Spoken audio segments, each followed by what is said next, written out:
I think we'd make a good cover band. Yes. We could sing all like Huey Lewis and Whitesnake and Kiss. And Sarah Bareilles. I was about to say Sarah Bareilles. And Sarah Bareilles. And we'll call ourselves Under the Covers. And the cover of our poster will be all of us just like under the covers of a big bed. Oh, I thought you meant like that was we're going to sing cover. Yeah, I was that like, would be really creepy. Never mind. I don't like this idea. good idea, Grandma. Never mind. Never mind. The band's breaking up. Never mind. Band's broken up. Thanks.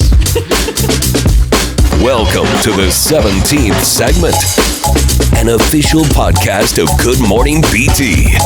Episode 5. Everybody, welcome back to the 17th segment. I almost forgot the name of the show.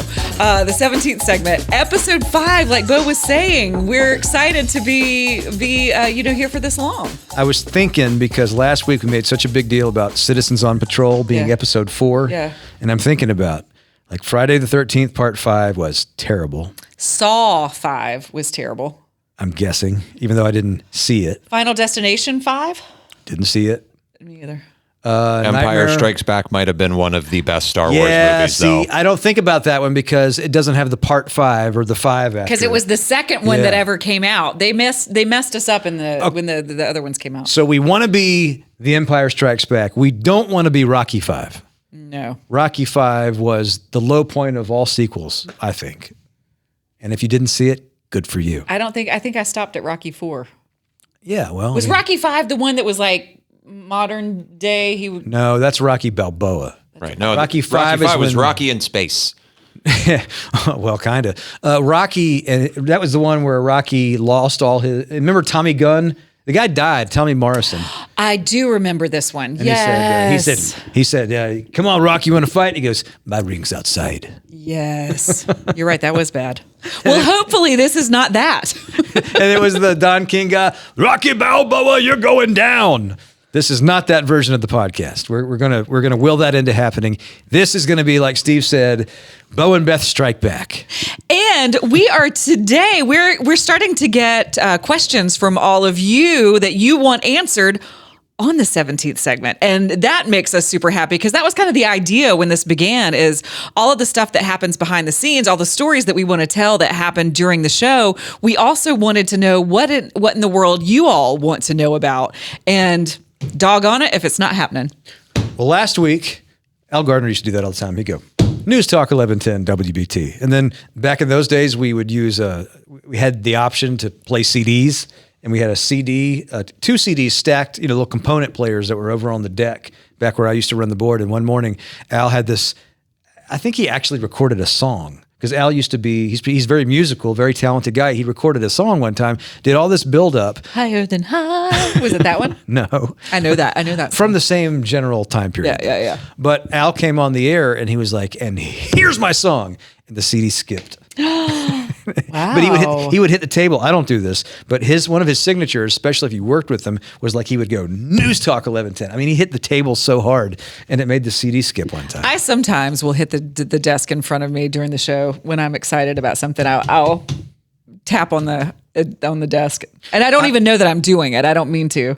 I every once in a while I'll hit something, and it's either because I'm really happy or I'm really really mad. You don't want to see Bo angry. It's like the Hulk. But what I get what I get mad about is the things I get mad about during a broadcast are not like disputes with you or anybody in the room. It's stuff that I'm most likely trying to do from a behind the scenes standpoint. Well, and I'm so glad that you said that, because that actually leads us to the very first question that we wanted to answer today. And Steve, you're going to have to relay this one because it wasn't an email that someone sent us. It was a call into the show, and they relayed to you what they wanted to know on the 17th segment. Yeah, we had gotten an email actually from this person kind of complimenting the show. I feel like maybe he might have actually commented on the YouTube video as well, which, by the way, like, subscribe, comment, all that stuff that every podcast on video normally says. So all the stuff. Now we've said it too. Yeah. And there's graphics that say subscribe. Yeah, anyway.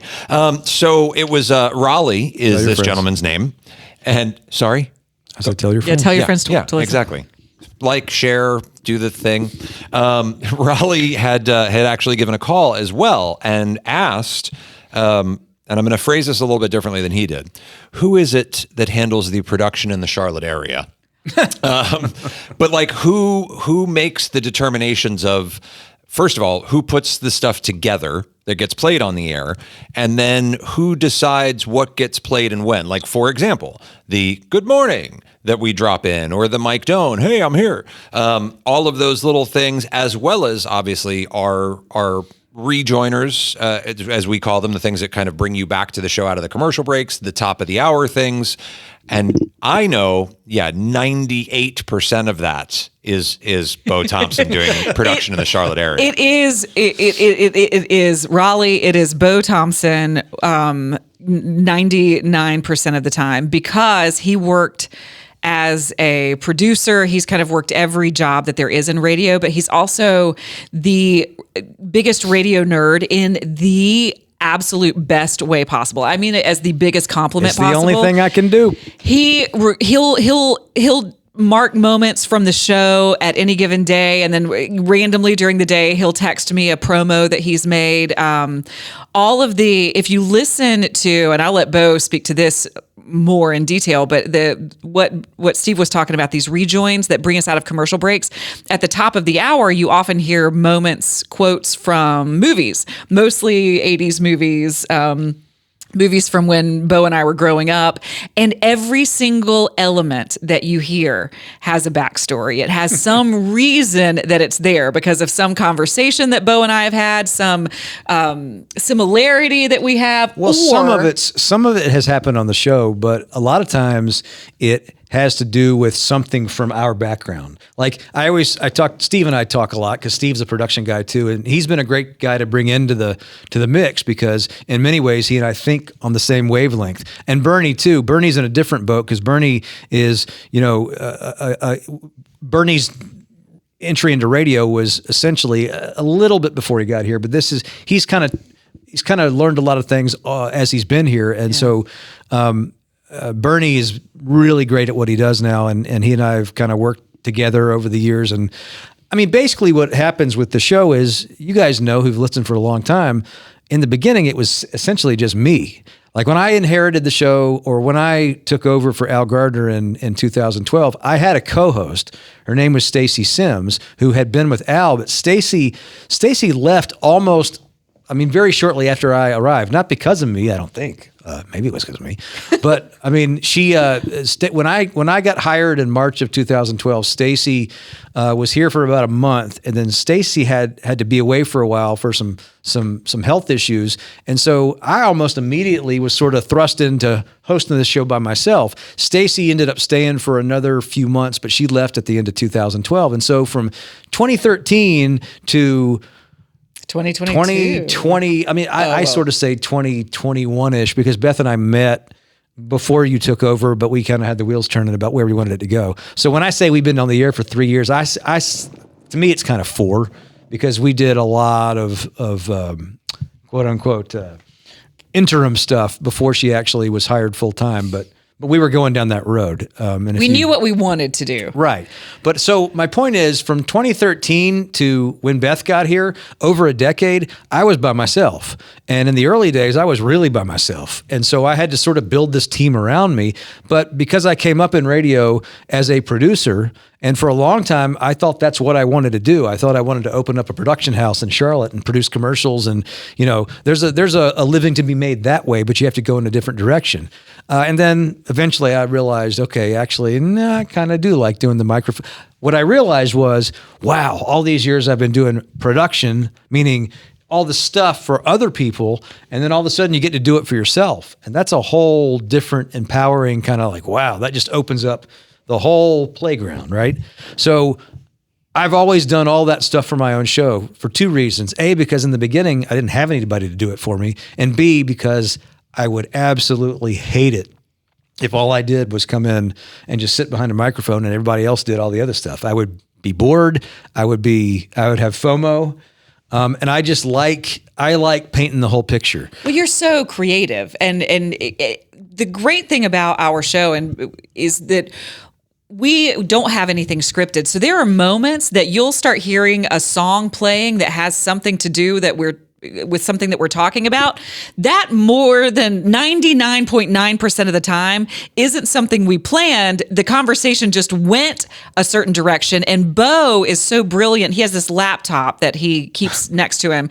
He has it so brilliantly categorized and organized that he can type in a keyword and up will pop a song and then he'll start playing it. So like today we were talking about, and today being, I don't know what day it is again, Steve. It's June, what, 19th? 18th. June It's whatever 18th. day it is when you're listening. So if you listen to the June 18th show around the end of the 6 o'clock hour, we were talking about solo dining and Bo's playing a Jason Derulo song about doing something solo. Like these are things that Bo comes up with on the fly. Even mid-segment, we'll be talking about something and I'll see him jump into the computer and I'll know that he's got a plan cooking and he has a song that he's about to bring up. So sometimes I'll just yap for a minute because I know that he's about to bring something Well, but up. see, hold it there because, yeah, you're right. I've got all this stuff that I've archived for a long, long time. I mean, it goes back to, I was working at one point in, this has been around like 2003, 2004. And it's funny because I worked in the building. There was another guy named Arrow Collins, who some of you guys may know. We've talked about him every once in a while. He was the producer for the FM station here in the building, and I worked for WBT. And we both did all the imaging is what they call it. And Arrow had even more music than I do. Arrow used to come in. This is analog days before I had digitized anything. Arrow used to pull a wagon into the studio every day full of CD cases. They were like 14 or 15. Now, at that point in time, I probably had 6. But I lugged all mine in. You mean like the big folder cases that you could flip through like a book? And I would make 2 trips in every day. And then finally, I can't remember who I was talking to. Yeah, dude. It was a guy named Jim Mosher, who's a guy who has a production house in Salisbury, or really Spencer. But he said, you need to digitize that stuff, man. You need to get a laptop, a MacBook. Have you seen MacBooks? And at the time, I wasn't really a Mac guy, and I didn't have an iPhone yet. And I said, it's, no, not really. And he said, you need to take all your stuff, and you can take all the analog stuff and feed it right into iTunes.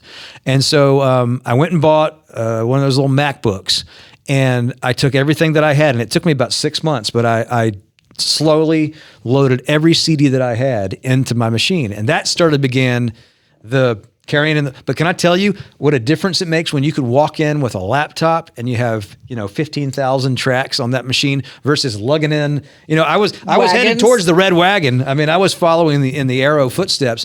But once I did that and I know this is probably way more information than anybody wanted, but Raleigh asked. And so I digitized everything in about 2003 or 2004, and I've gone through about 3 or 4 computers since because I had to increase the memory. But I literally, if I sit down in that room and I plug in that line to my machine, the headphone jack that goes right into the board that Steve and Bernie run, it has, because I don't get rid of anything. Because you never, ever know when it's going to come up. I haven't played Jason Derulo in 13 years probably. But it came up today. And I know when he's digging. But I appreciate all that you're saying about Bo does this and Bo does that. Well, Bo can't do that with just anybody. I've got to be working with somebody who can ebb and flow with me when I have an idea. And Beth knows at this point, she always jokes about reading my eyebrows and kind of seeing the look in my face.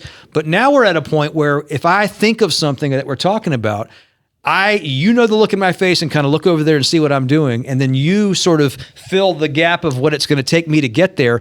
But we've gotten to a point where people will say to us, well, hang on a second. There's no way you guys knew that topic was going to come up. How did you end up doing a segment where you had what sounded like pre-produced stuff done in it? That's the greatest compliment anybody can pay to me and us ever, because I will tell everybody till the cows come home that we prepare like there's no tomorrow every day. We have 40 different ways we can go. But the best shows are the ones where we've got all these options and then something else happens and a caller will take us down the road, but we make it sound like it was planned all along. And to me, that's the magic of not just radio, it's the magic of broadcasting, but you can't do that. It's almost impossible to do it by yourself, but you can't do it with just anybody. And I've never met anybody that I can do it with other than Beth. And then Bernie and Steve are an extension of that because we've sort of built and Zoki, we've built the room to sort of know how you and I ebb and flow. And when you have a team that can sort of speak in that unwritten language and kind of go with it, I know this is the second week in a row in a podcast where we've sort of talked about how great our room is. We could do a podcast on times when things went wrong, and they go wrong all the time. But and that's the only time you see Bo mad, and he's not mad at any of us. That goes back to the times I get mad. I get mad at me because, and I say this to Steve all the time. God, I went for it, and I swung for the fences that were too high, and it blew up in my face. But I would rather go for it and have it blow up sometimes, and then not go for it and be like, man, we could have. Because sometimes you swing for the fences and you hit it. You hit the fence. Absolutely, you can't hit the grand slam if you don't swing in the first place. And we have a team that is good enough and that's worked together long enough that I'm not afraid to do those things. You're not afraid to do those things. And, here's a topic we haven't gotten to yet on the podcast. Topics that are on the burner that haven't made it to the air.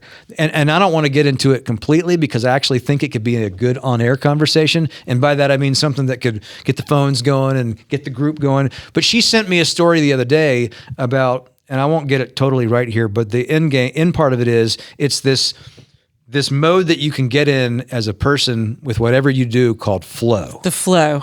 And it essentially means flow state. Flow state. Yep.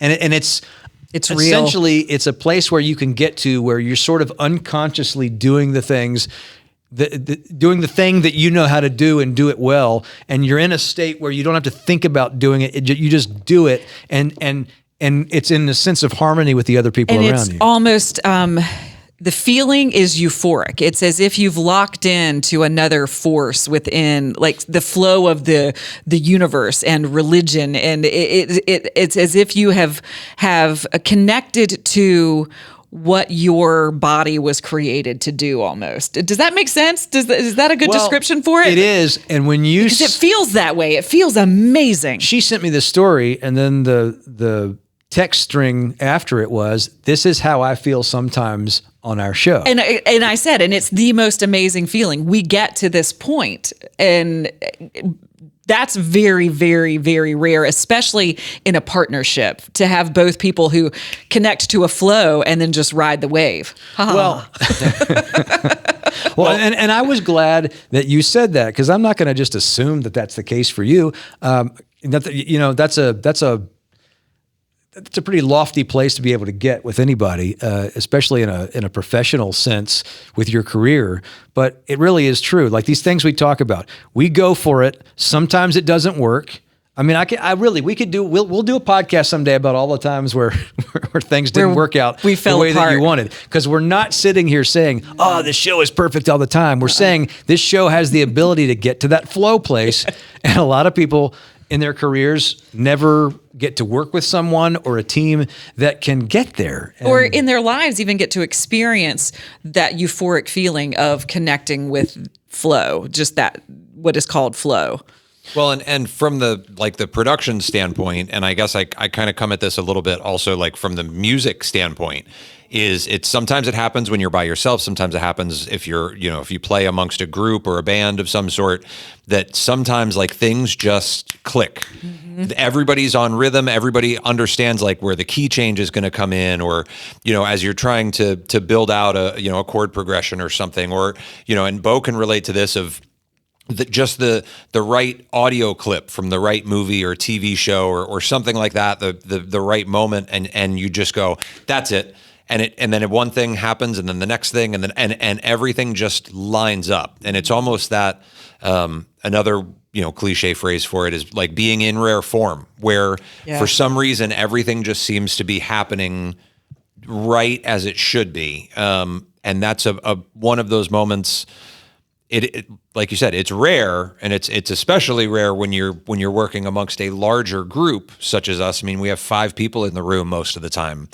But every so often, you just kind of feel it. The energy just hits, and you're like, "Oh yeah, that's it. We're like right there. We're right in the pocket." A switch flips. You almost feel it in your brain, like an electricity. That it's a physical feeling. It's a physical feeling, and it's addictive because you want to continue. You're absolutely right. It's like you feel the energy in the room.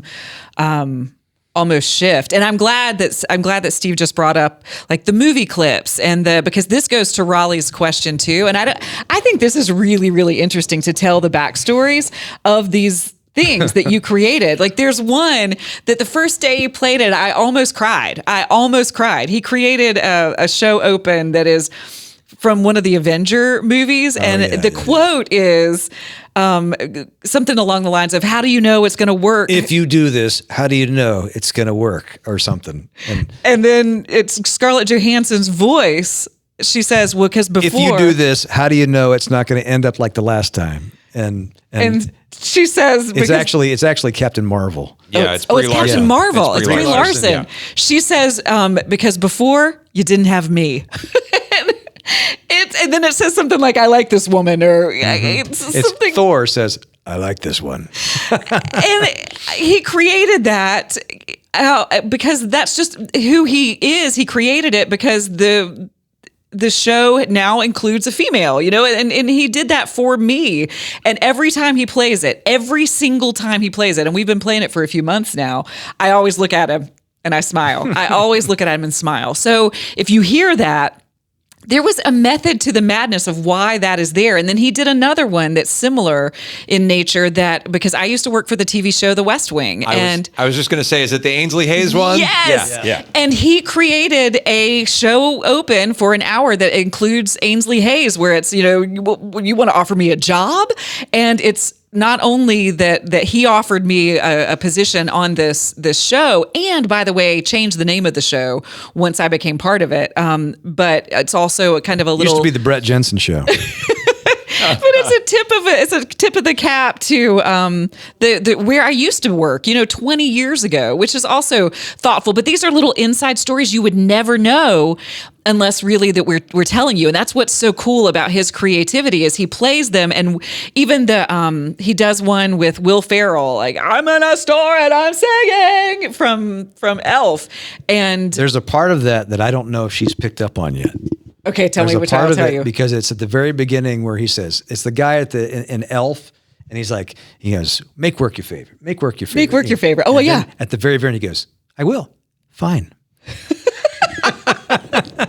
But see, Steve and I've had this conversation because Steve had to sort of learn how I work when he first got here. And I'm an audiophile, but I've been in radio long enough. I do not like cliche, obvious stuff, especially when it comes to audio. He lives inside, nuanced, sophisticated, elegant.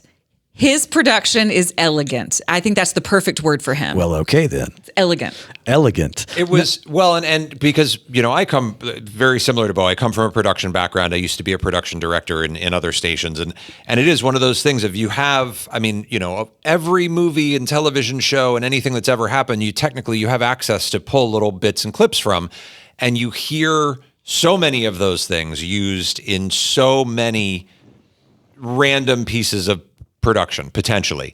And when Bo and I started talking about actual, again, what we call imaging for the show, the little sounders and bits that you hear, Bo was like, I'm very particular because every one of those relates either to something that was said, to something that was referenced.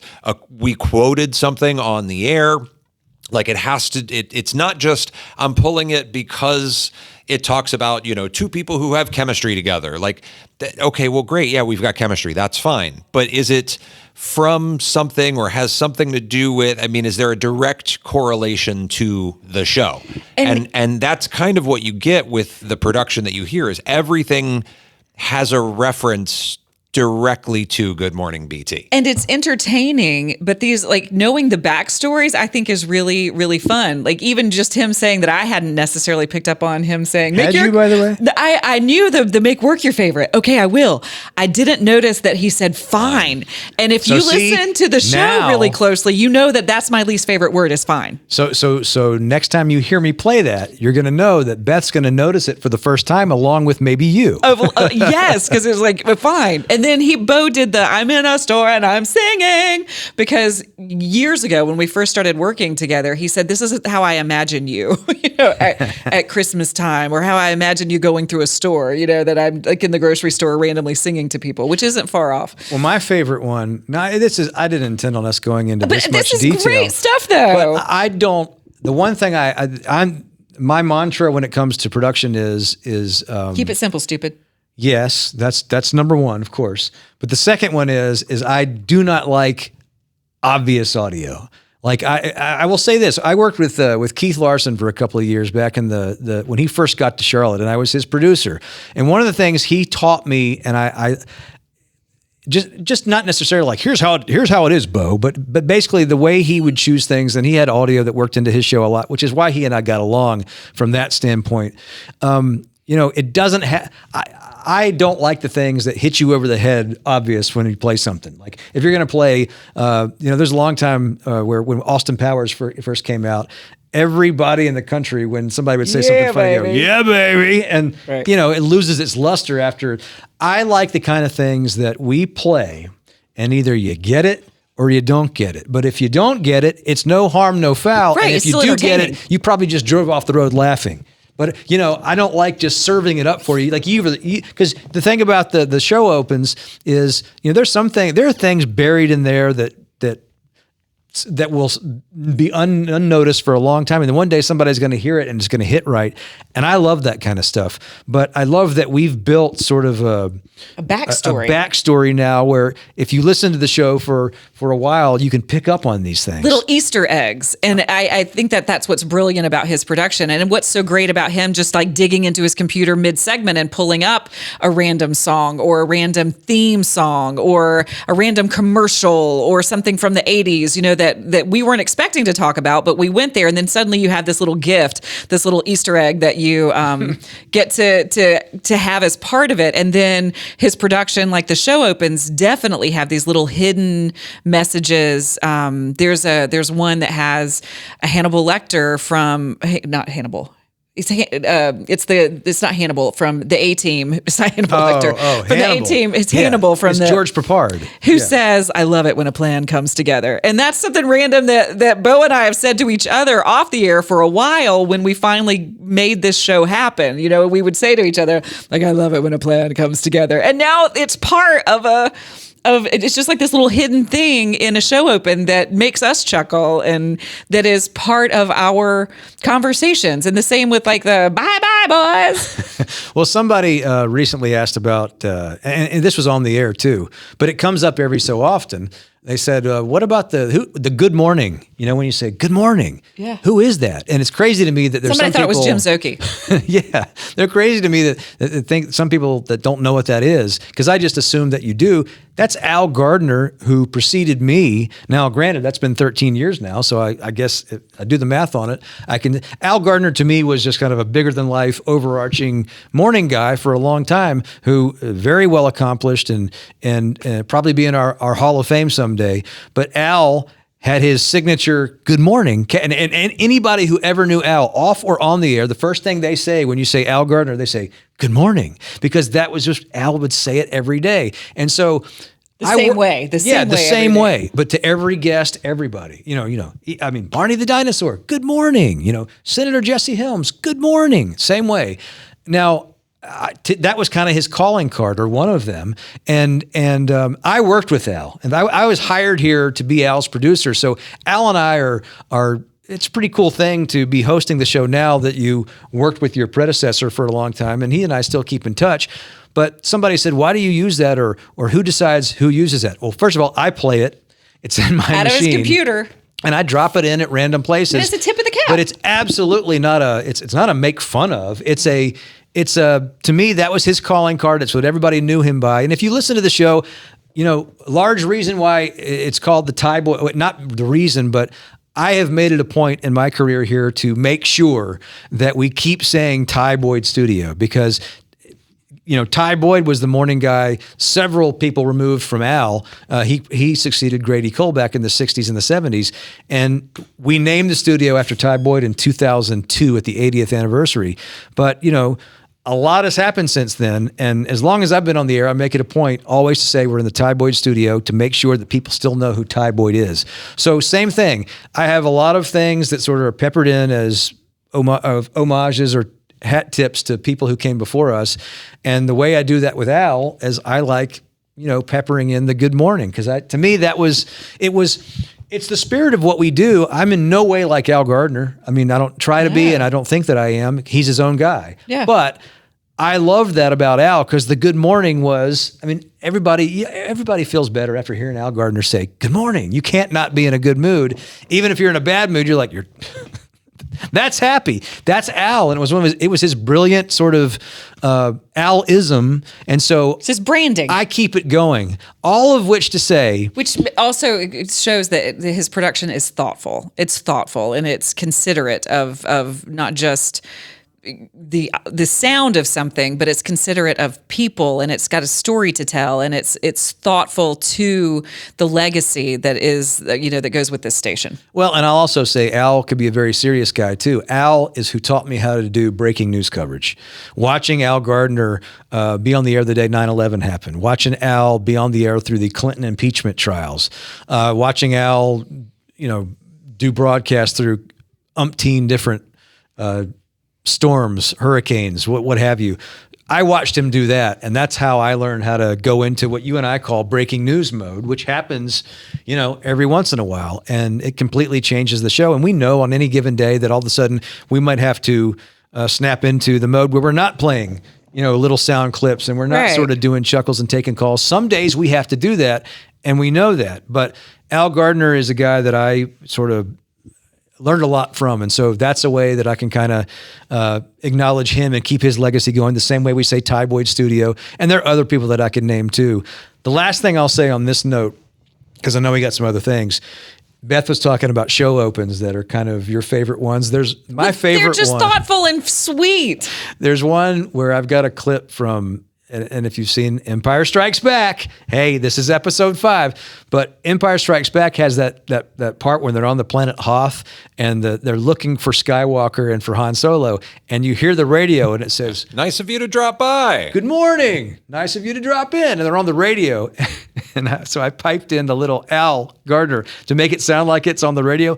Good morning, and it every time Zoki hears it, he starts laughing. It makes him chuckle. And that's what I love, that kind of thing where you get it or you don't get it. But if you do get it, it's a little sort of riff that it's another layer to the show. And the fact that we have a show and a team that operates in that realm, that's why I got into radio. Well, and now that we're talking about this, people can listen for those little things that you may not have known to listen for, but there's a reason for every single sound that you hear. There's a purpose to it. It's not there just, willy-nilly to fill some kind of space or fill void.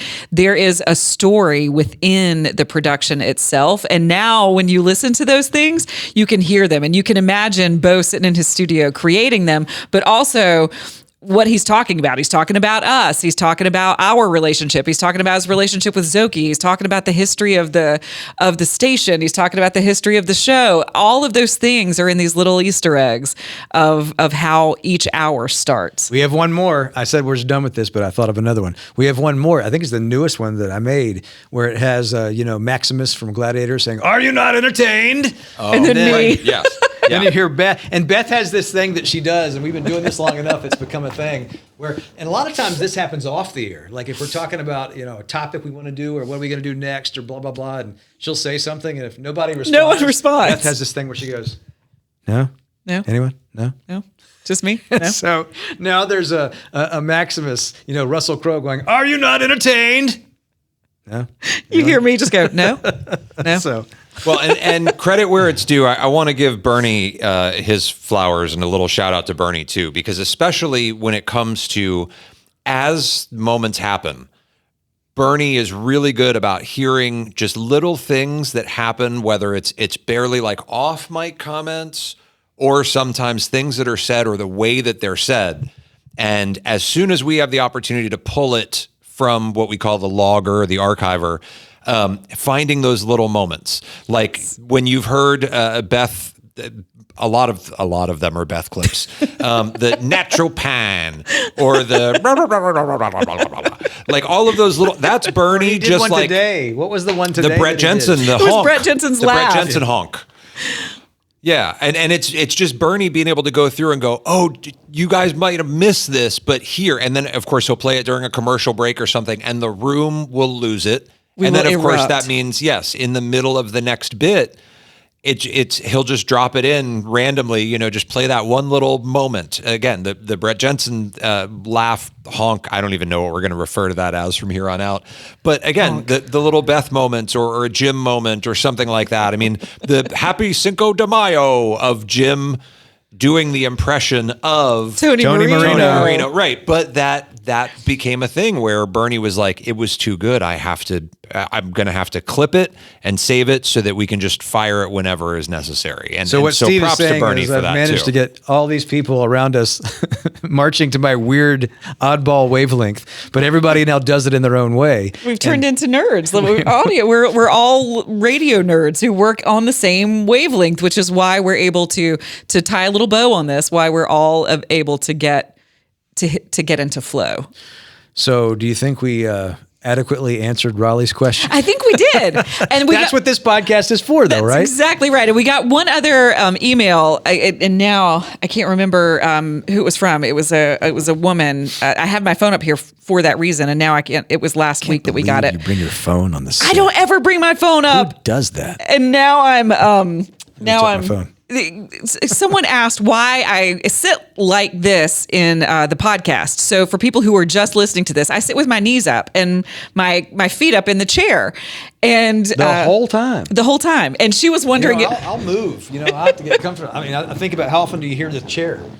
She was wondering if the 18th segment is you and Steve picking me up and carrying me off the set because my legs are asleep. My legs do not go to sleep. This is an incredibly comfortable position for me.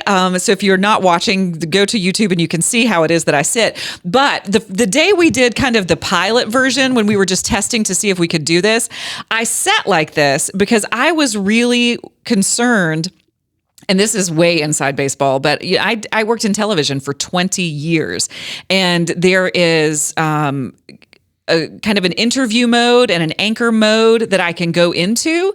And I was about to say, which neither of those are this mode. Neither of those are this. And so this was intentional. The first day that we started recording, one of the things that Bo and I were worried about, because we had done some work that wasn't live on the air in one of our studios once, and it didn't feel quite the same because we kept saying, well, I think it doesn't feel the same because we have a safety net. We know we can cut and keep going. And we wanted to make sure that we never cut in this podcast. We weren't going to cut something we didn't like. We were just going to be supernatural the way that we are live on the air. We wanted to keep that conversation feeling going. And so this was an intentional, like a conscious decision. I decided I was going to sit comfortably and sit in a way I never would have sat in TV world, like TV Beth, so that I would not snap into a TV mode, the way that I thought I might. The mode it looks like is like you're trying to get away from me. Like, oh, does it look that way? I can flip it, do the other direction. No, you can sit. I want you to be comfortable. But that's all I care about. So I wanted to sit super comfortably, so we could just stay relaxed, because I knew if I was relaxed, you'd be relaxed, and then we'd be fine. I remember when we started this, I started thinking, okay, so we're adding video to this for the first time. So now we're getting into Beth's world, right? I drug her into my world of radio, and I'm a video nerd, the way that he's an audio nerd. And then I'm thinking I'm going to take my cues off of Beth of how to sit. And then she gets into the first day and it's like. So. And I was like, Bo, I'm sitting like this so that I'm just going to be me. I don't want any threat of like going into anchor mode. We're just going to sit and chat.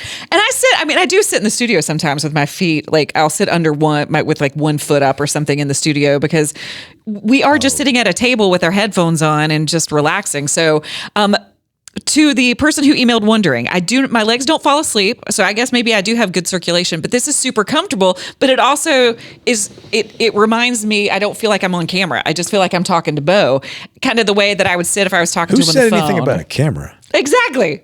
This way you don't feel like there's a camera. What is this thing in my hand? This microphone. You mentioned your headphones. We should probably mention that too, because somebody called and asked about the headphone moment this week. So if you haven't, you could go to my Instagram page at Beth Troutman, and I have posted the photo. But a couple of days ago, I guess it was Monday's show, I was about to do, I think it was a zero res spot to talk about, getting your carpets cleaned. But we were chatting in the commercial break to each other, and the live commercial came faster than I thought. So Bernie turns the light on and he's like, Beth, zero res. And whenever we're not on the air, I keep my headphones around my neck. and you can see my hair's long. I have long hair. My headphones were around my neck. And so it all happened really fast. I pulled my headphones up really quickly because I was about to do this live spot. But as I did, my headphones were under my hair. It got caught in my hair. So my hair all just went up, tangled in the headphones. It was like this bouffant on top of my head. And I kept it that way because I was in the middle of a spot and I knew that as I was doing the spot, I wasn't going to be able to untangle my hair from the headphones. So I'm like laughing and talking about it in the middle of the spot. I'm like, guys, look at what I'm tangled in my hair. And then every single person in the room took a photo. It was like paparazzi. From a different vantage point of me laughing, trying to get through the Zero Res commercial with my hair in this like bouffant of a tangled mess in my headphones. And then they started sharing all of these photos on group text. And then we all lost it because we realized that for whatever reason, from the exact angle that Bernie took his picture from, my microphone is kind of in front of my face. The grating was in front of her face. So it looked like Beth was missing teeth.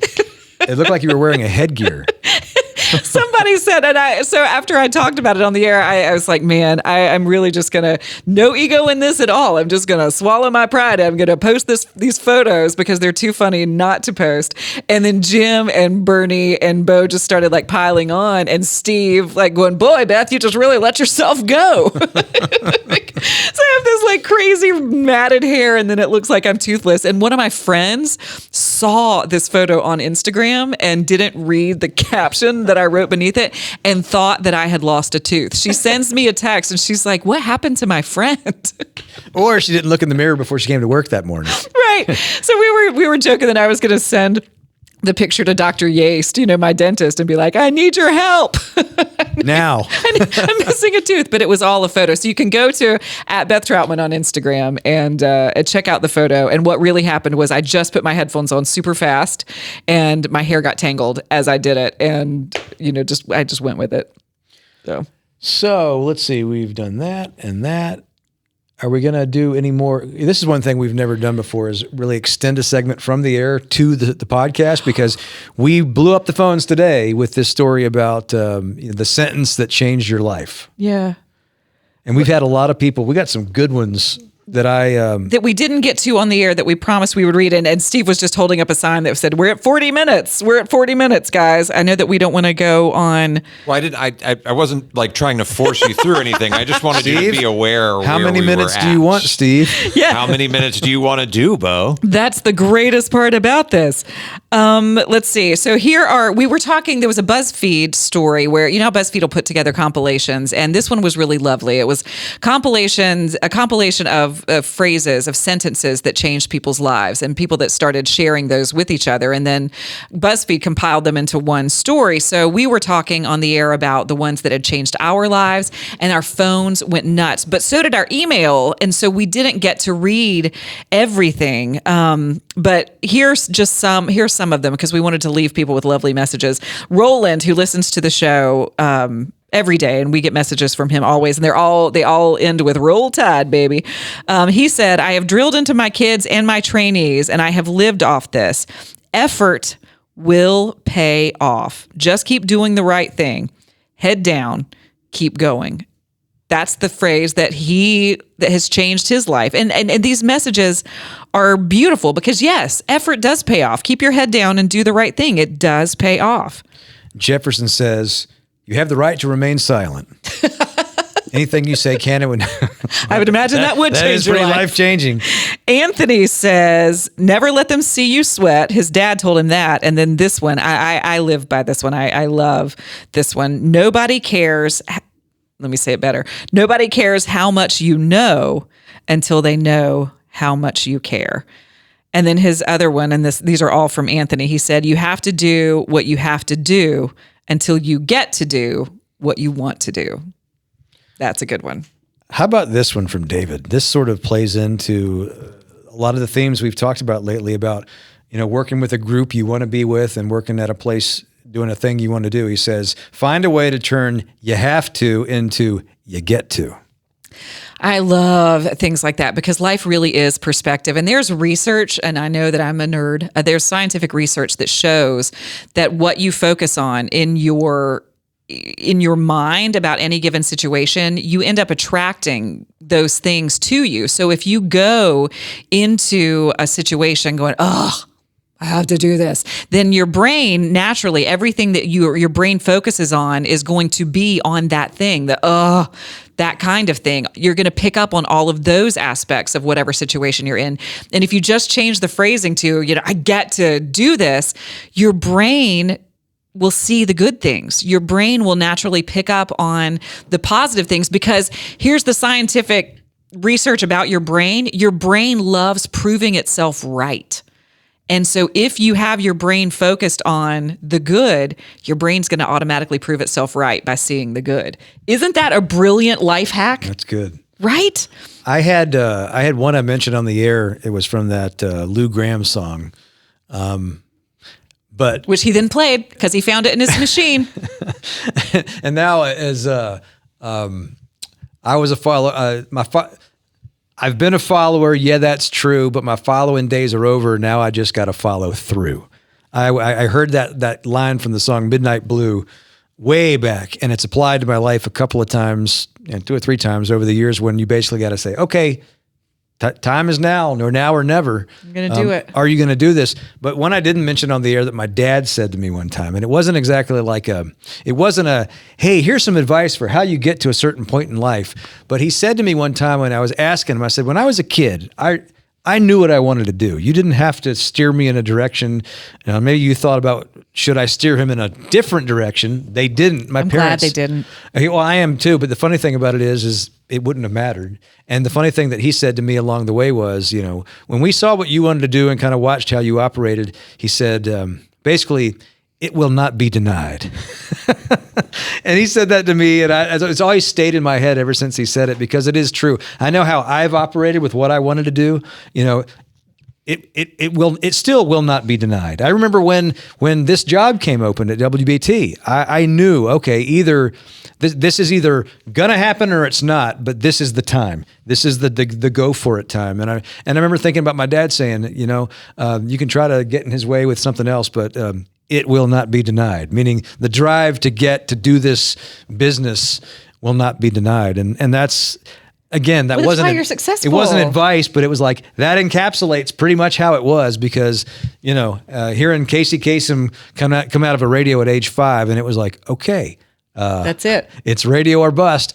How do I get to do this? And, I'm still figuring out how you get to do this, but we're at a point with this, we're at the best point it's ever been for me, because we have a team we've assembled, and we're doing this thing now, which is at the highest level that I've ever been able to do it. And you have to have a team, and you have to have a vision.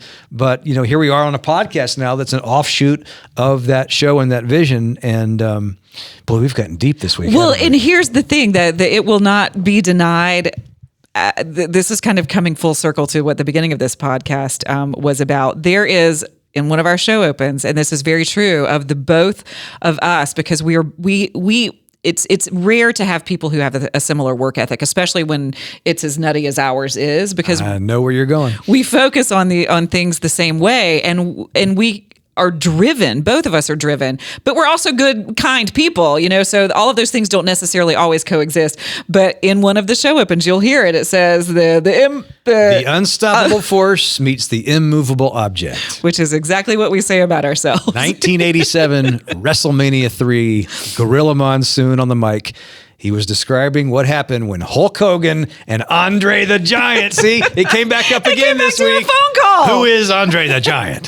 So that's in there because that stemmed from a conversation Bo and I had off the air in Studio D when we were working on something else completely different together. That conversation came up because I said it. I was like, oh, you know what this is, Bo? This is the unstoppable force meeting the immovable object.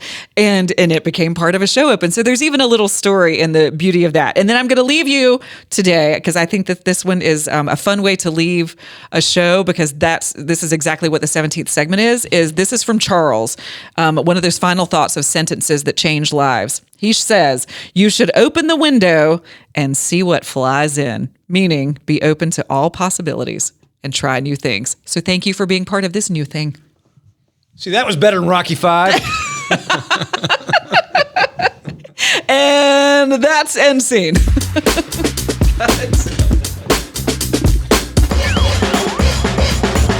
Listen to Good Morning BT with Bo Thompson and Beth Troutman. Live, weekdays 6 to 10 on News Talk 1110 and 99.3 WBT.